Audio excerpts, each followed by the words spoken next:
2026 ரெண்டே ரெண்டு பேருக்கு நடுவுல தான் போட்டியே. ஒண்ணு இன்னொன்னு ஒண்ணு இன்னொன்னு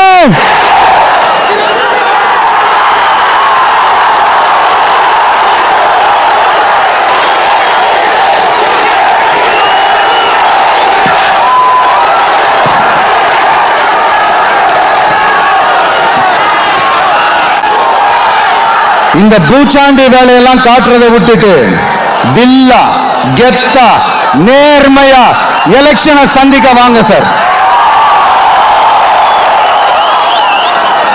பார்த்துடலாம் சார். கொள்கையை பேருக்கு மட்டும் வச்சுக்கிட்டு குடும்பத்தை வச்சு தமிழ்நாட்டை கொள்ளையடிக்கிற நீங்களா, இல்ல தமிழ்நாட்டில் இருக்கிற ஒவ்வொரு வீட்டுக்குள்ளேயும் ஒருத்தனா இருக்கிற நானா? இந்த விஜயா? பார்த்துடலாம் சார்.